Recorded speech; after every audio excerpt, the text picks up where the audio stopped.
ഈ ഉദ്ധാരണ പ്രശ്നങ്ങൾ ഇന്ന് നമ്മുടെ നാട്ടിൽ ഏറി വരുന്നുണ്ട്. ചെറിയ രീതിക്കൊക്കെ ഈ പ്രശ്നം ഉള്ളവർക്കാണെങ്കിൽ പൊമോഗ്രാനേറ്റ് അതായത് അനാറ് ജ്യൂസ് കുടിക്കുന്നത് വളരെയധികം നല്ലതാണ്.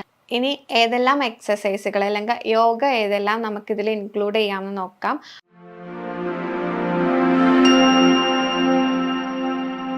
നമസ്കാരം, ഞാൻ ഡോക്ടർ അക്ഷര, ഭൂമി വെൽനസ് ക്ലിനിക്കിലെ ആയുർവേദ കൺസൾട്ടൻ്റ് ആണ്.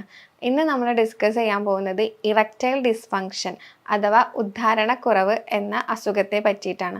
അപ്പോൾ നമുക്കറിയാം, ഈ ഉദ്ധാരണ പ്രശ്നങ്ങൾ ഇന്ന് നമ്മുടെ നാട്ടിൽ ഏറി വരുന്നുണ്ട്. കൂടുതലായിട്ടും 35 വയസ്സ് മുതൽ 75 വയസ്സ് വരെയുള്ള ആളുകളിലാണ് ഇത് കൂടുതലായിട്ടും കാണപ്പെടുന്നത്. ഇനി ഇതിൻ്റെ കാരണങ്ങൾ എന്തെല്ലാമാണെന്ന് നോക്കാം. സൈക്കോളജിക്കൽ ആയിട്ടുള്ള കോസും അതുപോലെ ഓർഗാനിക് ആയിട്ടുള്ള കോസും ഇതിനുണ്ടായിരിക്കും. സൈക്കോളജിക്കലി എന്ന് പറയുമ്പോൾ നമുക്ക് എന്തെങ്കിലും സ്ട്രെസ്സ്, ആങ്സൈറ്റി അല്ലെങ്കിൽ ഡിപ്രഷൻ അല്ലെങ്കിൽ പാർട്ട്ണറോടുള്ള അട്രാക്ഷനിലുള്ള കുറവോ അല്ലെങ്കിൽ പാർട്ട്ണറോടുള്ള എന്തെങ്കിലും പ്രശ്നങ്ങളോ അതുപോലെ തന്നെ പ്രീവിയസ് ആയിട്ടുള്ള എന്തെങ്കിലും ഒരു സെക്ഷൽ അബ്യൂസ് അങ്ങനെയുള്ള കാര്യങ്ങളാണ്. അതുപോലെ തന്നെ അമിതമായിട്ടുള്ള ക്ഷീണം കൊണ്ടോ അല്ലെങ്കിൽ സൈക്കോളജിക്കൽ ആയിട്ടുള്ള എന്തെങ്കിലും ട്രോമ അല്ലെങ്കിൽ എന്തെങ്കിലും ഒരു ഇൽനെസ് കൊണ്ടോ ഈ അസുഖം ഉണ്ടായേക്കാം. ഇനി ഓർഗാനിക് കോസിലോട്ട് പോകുമ്പോൾ ഡയബറ്റിക്, ഡിസ്ലിപ്പിഡീമിയ അല്ലെങ്കിൽ ഹൈപ്പർ ടെൻഷൻ, അതുപോലെ തന്നെ coronary heart disease, renal failure, മെൻസിൽ ഉണ്ടാവുന്ന അതായത് പുരുഷന്മാരിൽ ഹോർമോണുകളുടെ അഭാവം കൊണ്ടോ കുറവ് കൊണ്ടോ,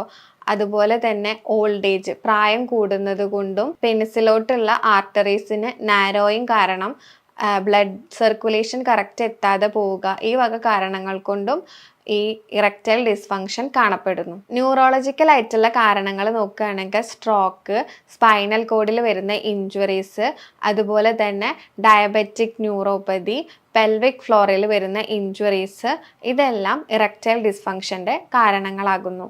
അതോടൊപ്പം തന്നെ നമ്മൾ എടുക്കുന്ന മെഡിസിൻസ്, അതായത് ലോങ് ടേമിൽ എടുക്കുന്ന ഡയൂററ്റിക്സ്, അതുപോലെ ഹാൻഡി ഹിസ്റ്റമിൻസ്, നമ്മൾ ഈ തുമ്മലും ഒമച്ചൽ അങ്ങനത്തെ കാര്യങ്ങളൊക്കെ വരുമ്പോൾ എടുക്കുന്ന ഹിസ്റ്റമിൻസിൻ്റെ ഉപയോഗം, അതുപോലെ തന്നെ ആൻറ്റി ഡിപ്രസൻ, അതുപോലെ പാർക്കിൻസോണിസത്തിൻ്റെ ടാബ്ലറ്റ്, ഈ മസിൽ റിലാക്സൻ്റ്, ഇതൊക്കെ ലോങ് ടേമിൽ എടുക്കുമ്പോഴും ഈ ഇറക്റ്റൈൽ ഡിസ്ഫങ്ഷൻ കാണപ്പെടുന്നു. ഇനി ഇതിൻ്റെ ചികിത്സാ രീതി, ആയുർവേദത്തിൽ എന്താണ് ഇതിൻ്റെ ചികിത്സാ രീതി എന്ന് വെച്ചിട്ടുണ്ടെങ്കിൽ ക്ഷണ്ടത്വം അല്ലെങ്കിൽ ക്ലൈബ്യം എന്നുള്ള ഒരു ഡിസീസുമായിട്ടാണ് നമ്മളിത് കോറിലേറ്റ് ചെയ്യുന്നത്.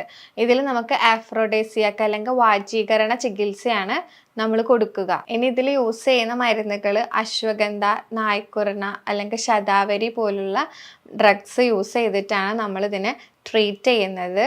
അതോടൊപ്പം തന്നെ മൈൽഡായിട്ട്, അതായത് ചെറിയ രീതിക്കൊക്കെ ഈ പ്രശ്നം ഉള്ളവർക്കാണെങ്കിൽ പൊമോഗ്രാനേറ്റ് അതായത് അനാറ് ജ്യൂസ് കുടിക്കുന്നത് വളരെയധികം നല്ലതാണ്. അതുപോലെ വാട്ടർ കണ്ടൻറ്റ് കൂടുതലുള്ള ഫ്രൂട്ട്സ്, ലീഫി വെജിറ്റബിൾസ് ഒക്കെ കഴിക്കുന്നത് വളരെയധികം നല്ലതായിരിക്കും. കാരണം ഈ ഒരു ഏരിയയിലേക്കുള്ള ബ്ലഡ് ഫ്ലോ കൂട്ടാനും അതുപോലെ തന്നെ ആർട്ടറീസിൻ്റെ ഒക്കെ അല്ലെങ്കിൽ രക്തക്കുഴലിൻ്റെ ഒക്കെ ഡയലറ്റേഷനൊക്കെ വേണ്ടിയിട്ട് ഇത് ഹെൽപ്പ് ചെയ്യും. അതുപോലെ ഡാർക്ക് ചോക്ലേറ്റ് കഴിക്കുന്നതും ആൽമണ്ട് കഴിക്കുക, അതുപോലെ ബെറീസ് കഴിക്കുന്നതും വളരെയധികം നല്ലതാണ്.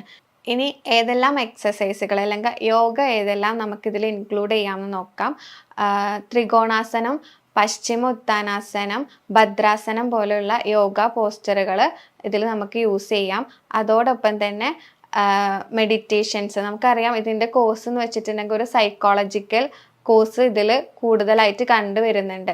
അതുകൊണ്ട് തന്നെ നമുക്ക് പ്രാണായാമങ്ങൾ ചെയ്തു കൊടുക്കാം. അതായത് നാഡീശുദ്ധി പ്രാണായാമം, കപാലഭാതി പ്രാണായാമം, അങ്ങനെയുള്ള കാര്യങ്ങളും കൂടെ ഇതിൽ ഇൻക്ലൂഡ് ചെയ്യുന്നത് വളരെയധികം നല്ലതാണ്. ഇനി ഈ പറഞ്ഞ കാര്യങ്ങളിൽ എന്തെങ്കിലും സംശയം ഉണ്ടെങ്കിൽ നിങ്ങൾക്ക് താഴെ കാണുന്ന നമ്പറിൽ കോൺടാക്റ്റ് ചെയ്യാവുന്നതാണ്.